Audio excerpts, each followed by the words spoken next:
Hello दोस्तों, welcome to success steps for civil services.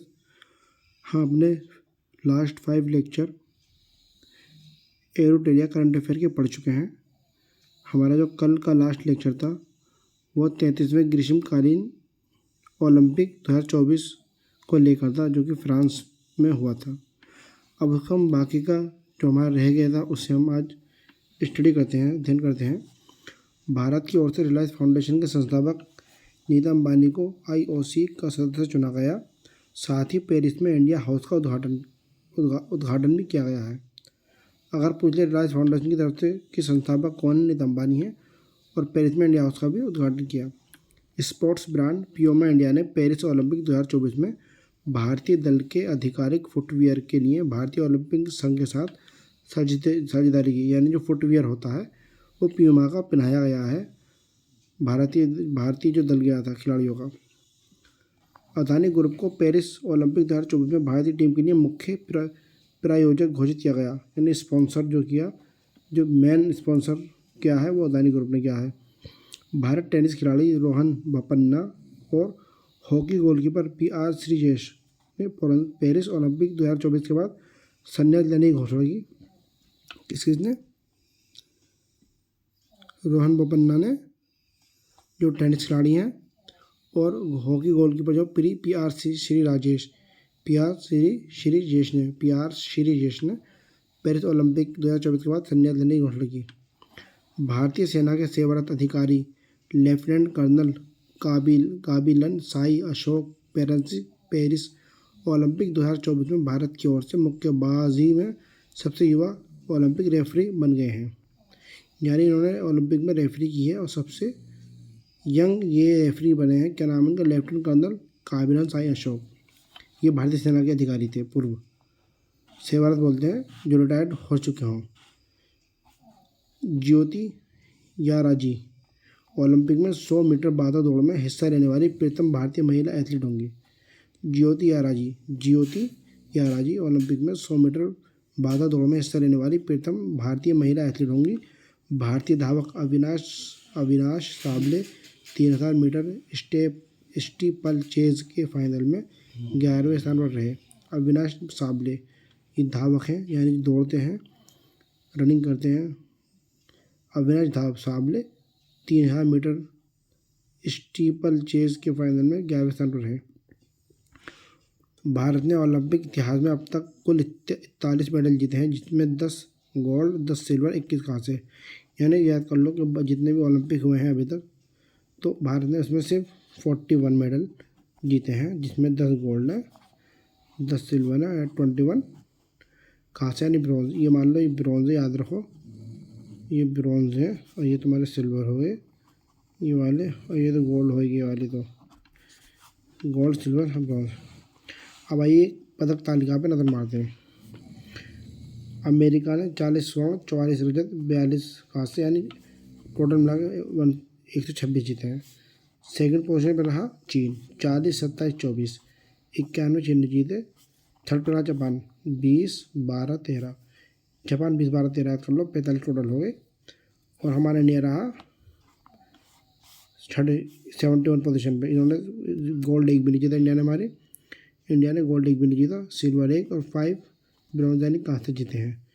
तो हमें 1, 2, 3 याद रखने हैं, अमेरिका, चीन, जापान, और हमारा इंडिया का रहा, और पाकिस्तान हमसे ऊपर रहा। इसका कम उसकी वजह रही क्योंकि उन्होंने गोल्ड जीता है। ये जो सीरीज़ लगाते हैं ना, वो गोल्ड से लगाते हैं। तो सिर्फ पाकिस्तान के पास एक मेडल है, वो भी इनके जो अरशद नदीम थे, जिन्होंने जो भाला फेंका था, उन्होंने फेंका 92.97 मीटर का इन्होंने भाला फेंका था। तो इन्हें जो है इसी वजह से इन्हें गोल्ड हासिल हुआ पाकिस्तान को, अरशद नदीम ने। और जो हमारे गोल्डन बॉय के नाम से जाते हैं नीरज चोपड़ा, वो सिल्वर हासिल किया। उन्हें 89.45 मीटर का उन्होंने भाला फेंका था, इस चक्कर में रजत मिला। याद कर लो, अमेरिका, चीन, Japan first, second, third position है, 126, 91, 45। और अमेरिका ने 40 स्वर्ण जीते, 44, 42, 40 चीन, 27, 24, 20, 12, 13 ये इसके जापान के हैं। इंडिया की पोजीशन 71 है। आइए अभी नोट करें, डोमिनिका और पाकिस्तान ने एक ही स्वर्ण जीता, लेकिन वर्णमाला व्यवस्था के कारण डोमिनिका को 61वां स्थान दिया गया जबकि पाकिस्तान को 62वां स्थान दिया गया।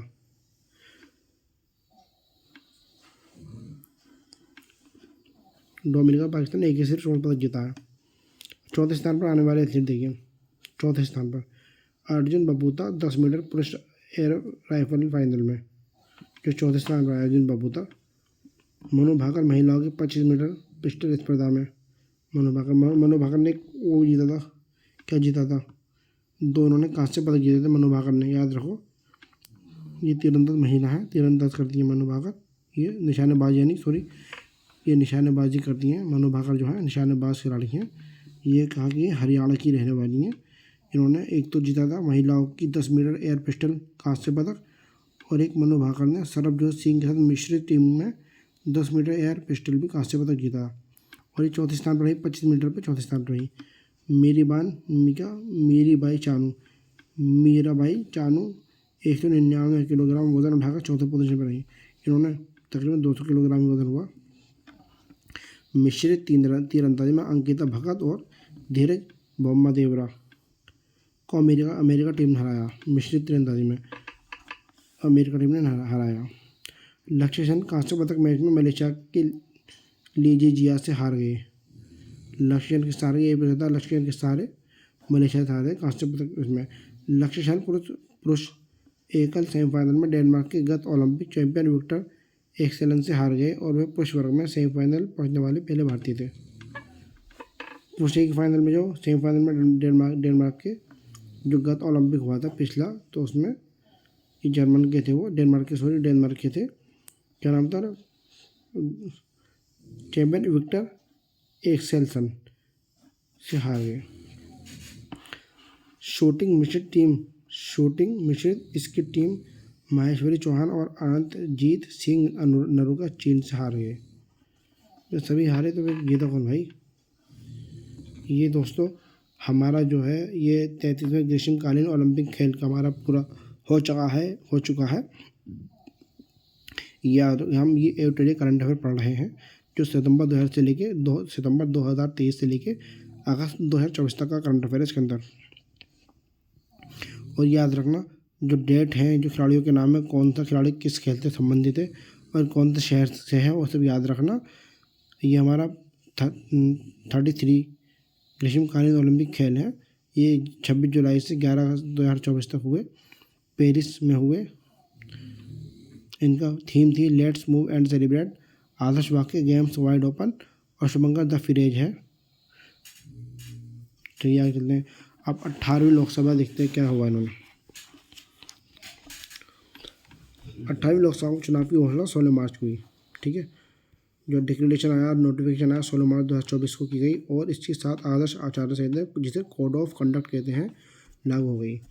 18वीं लोकसभा का चुनाव 19 अप्रैल से लेकर 1 जून तक 7 चरणों में हुआ। 19 अप्रैल से 7 चरणों में हुआ और 4 जून को इसका रिजल्ट आया। जो नतीजा आते हैं, काउंटिंग जो शुरू होती है वो 4 जून को हुई है। अब पार्टियाँ देख लीजिए। बीजेपी को 240 वोट मिले, यानी मोहब्बत सिंगल कोई पार्टी ऐसी नहीं रही जो बहुमत का आंकड़ा हासिल कर सके। तो वोट कितने मिले ना, 36.56%, यानी तकरीबन 36.5% वोट मिला। INC इंडियन नेशनल कांग्रेस को 99 वोट मिले, सीट मिली, जो 21.19% यानी 21.19% इंडिया को मिला कांग्रेस को।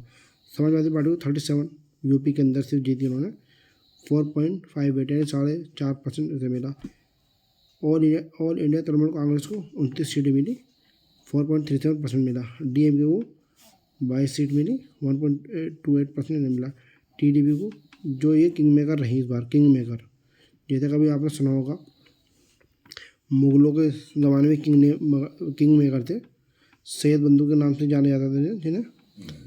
तो इसी तरह इस बार जो था ये गवर्नमेंट आई है, तो वो इन दोनों पार्टी TDP और JDU बिहार की, TDP दोनों आंध्र प्रदेश की है।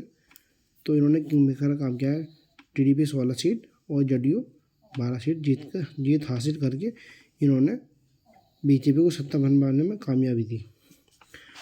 कुल मतदान हुआ वो 65.79% हुआ।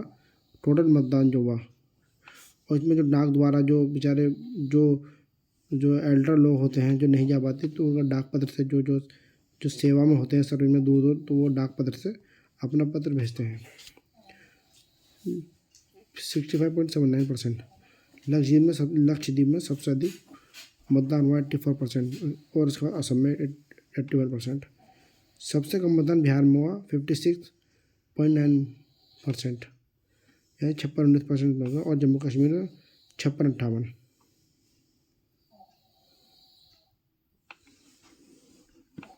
सबसे कम तो फिर जम्मू कश्मीर हुआ ना फिर, हाँ सॉरी, सबसे कम इसमें हुआ 56 में। चुने गए सांसदों की औसत आयु 56 वर्ष है। 3 सांसद 25 वर्ष के हैं, और सबसे उम्रदराज सांसद हैं DMK TR बालू जो 82 वर्ष के हैं, और अब 83 वर्ष के हैं। ये भी हो गया आपका। कुल 74 महिला सांसद विजय घोषित की गई, और पिछली बार 78 थी। 2019 लोकसभा में जीते हुए 216 सांसद मौजूद हैं, यानी जो 2019 में भी जीते थे 2024 में भी जीते हैं। 18वीं लोकसभा में 46% मतदाताओं पर आपराधिक मामले हैं, यानी उनमें क्रिमिनल केस चल रहा है उनके ऊपर। 7 निर्दलीय सांसद, 24 मुस्लिम और 3 बौद्ध सांसद हैं, यानी निर्दलीय जो किसी भी पार्टी से ना हो, समझ निर्दलीय होते हैं, इंडिपेंडेंट बोल दीजिए। 24 मुस्लिम हैं और 3 बौद्ध सांसद हैं। 18वीं लोकसभा चुनावों के वोटों की गिनती के दौरान इंदौर लोकसभा सीट के द्वारा भारतीय राजनीतिक इतिहास में 3 नए रिकॉर्ड दर्ज किए गए। इंदौर में 3 नए रिकॉर्ड बने। इंदौर में भाजपा प्रत्याशी शंकर लालवानी द्वारा सर्वाधिक 12,26,751 वोट, 12,26,000 और 751 वोटों से जीते। 12,26,751 वोट। शंकर लालवानी द्वारा बसपा के संजय सोलंकी को सर्वाधिक वोटों से 11,75,092 से हराया, यानी इतने वोट मिले 12,26,751 और 11,75,092 वोटों से संजय सोलंकी को जो बसपा के उन्हें हराया, पराजित किया। इंदौर लोकसभा सीट के लिए सर्वाधिक 2,18,618,674 वोट नोटा को प्राप्त हुए, जो अब तक का किसी भी लोकसभा तथा विधानसभा चुनाव में नोटा को मिली सर्वाधिक, यानी जो जिन लोगों ने नोटा को बटन दबाया वो किसी भी उम्मीदवार को पसंद नहीं करते थे। वर्ष 2019 में गोपालगंज बिहार में नोटा को सर्वाधिक 51,660 मत मिले थे। सूरत से भाजपा उम्मीदवार मुकेश दलाल निर्विरोध, यानी इनके अपोजिशन में कोई खड़ा ही नहीं हुआ। नरेंद्र मोदी पंडित जवाहरलाल नेहरू के बाद लगातार तीसरी बार प्रधानमंत्री के रूप में शपथ लेने वाले दूसरे व्यक्ति बने।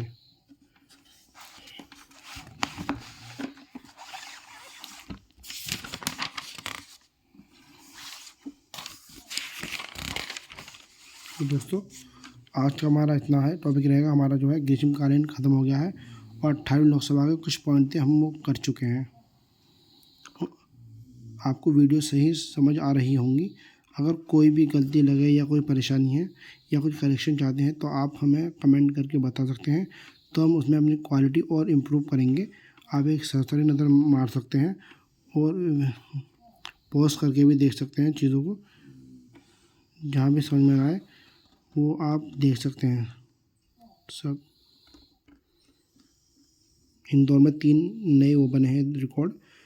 शंकर लालवानी द्वारा 12,26,751 वोटों से जीत हासिल की, और इन्होंने बसपा के संजय सोलंकी को 11,75,092 वोटों से हराया, और इंदौर लोकसभा सीट के लिए सर्वाधिक 2,18,674 वोट नोटा को प्राप्त हुए, जो अब तक में भारत के इतिहास में पहली बार किसी भी जब से नोटा का ये प्रक्रिया शुरू हुई सबसे अधिक है।